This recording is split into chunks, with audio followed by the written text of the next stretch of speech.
back in the building. We're back in the building. And this, it's been a long time coming. Ever since the baby, we had the little Boosie interview on the Breakfast Club. And this is going to be my reaction to it.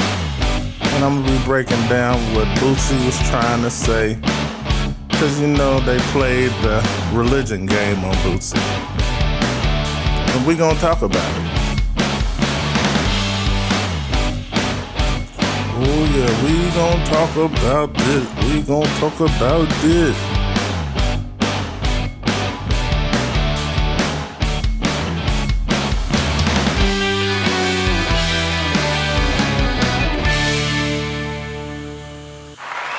Hello, welcome back to HWLRADIO.COM. You here with your main man Hollywood. And today we gonna be talking about the Boosie interview on the Breakfast Club because I didn't like the way that they was coming at him when they was pushing an agenda and it looked like they was paid for by one side because they never understood nothing that he said about straight people's voice, straight people's opinion, but they can only understand gay culture. Now, I'm not saying go out there, kill gay people, beat gay people up, or do stuff like that. But what I am saying is the same thing that Boosie was trying to explain. And let me tell you how this game is played that they tried to pull on Boosie. It's called the trickery. It's called the Uno reverse. And I get this a lot in the community when I try to tell people about the Israelite way and the laws and everything. And guess what else comes up? Oh man, you ate some pork or something like that. Or you did this, or you did that. So guess what happens to weak people? They cower away from what they were saying, as if what they were saying wasn't right, what they were saying was wrong. When the whole time what they saying is right, but you guilt trip them into thinking, oh man, I'm gonna just take that back. I'm gonna take that back. But what I love about Boosie is he stood on, man, he's a real nigga. He's a real one. Because he stood his ground and he like, man, I don't care. You can't give me no 300,000. People missed that. That went over a lot of people's head. DJ Envy, Charlemagne the God, and Angela Yee each got $300,000 to push this agenda. And then they went at him talking about, yeah, man, you know, you talked about rap and murder and all this stuff. That doesn't, it's not, well, it does kind of equate to the same thing, but it's two totally different things. But it's both people being hypnotized by music. Now, I want y'all to sit back and listen to this and take a second and use your brain. When we was kids, we from Indianapolis. Timberlands was a New York thing. Timberlands took over the whole city.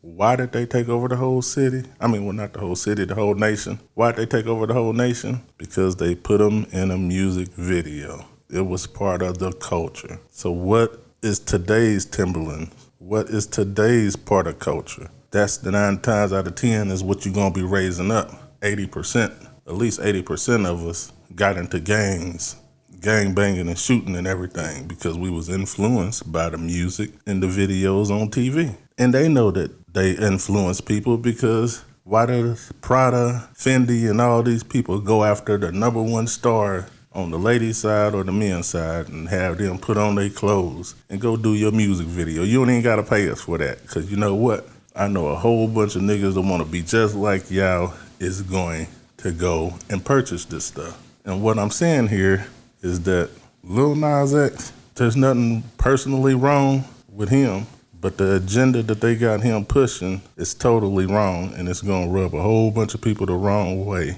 and eventually it's going to blow up in his face. Because you mean to tell me that you can come out with Spanish TV, with Russian TV channels, you can come out with all this other stuff, but gay people got to take over the straight channels and straight people TV? So you got to ask yourself, is there really an agenda being pushed here? And that's all I'm trying to tell people, is the same way we was influenced to wear bomber jackets, Timberlands, and everything else, what do you think your kid is being influenced to do now? And nobody on here can tell me that when you have a baby, whether it's a boy or a girl, you're not in the hospital like, oh, what is it?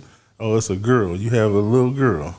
Man, I want my girl to be a boy. Or I want my boy to be a girl. Ain't nobody saying that stuff. And like Boosie said, you taking the power away from the parents. Charlemagne, Envy, and Angela Yee all know their parents got on them strong. But did you hear them admit that? No, because they have an agenda to push. So everything he was saying, they was dodging that, but they was trying to get loud when they had him in the corner. But I'm speaking up for him when he was in that corner, and I'm saying the child was trying to play the Uno reverse card on him. You try to catch a person at their flaws to try to discredit the truth. Like, okay, this man done changed. Boosie done changed now, and I got another thing to say with Boosie that he might not like. That they had the wrong person, but they could have had the right person if they asked me. They came back at him with the 2 women thing. Well, us in the Israelite culture know exactly how to combat that. It's called commandments. And the commandment didn't say man and man or woman and woman. It didn't say no specific one. It said both of them was an abomination to God. And an abomination is a felony sin for those that don't know. And to get forgiven for a felony sin, you have to do a lot of fasting, a lot of praying. A lot of fasting, a lot of praying, and you definitely got to do a lot of changing. But to each his own, you got to do what y'all want to do. Just don't force it on the kids. That was the message Boosie was trying to tell y'all, and that's the message you're going to get here. So that's it. That was the show for today, but I got to give a shout out to Boosie for a way that he handled himself. And you don't got to be homophobe to know what's right and what's wrong and try to install that in your kids. But if your kid does happen to go that way, you still need to love your kid. But that's the end of the show. And I'm gone. So,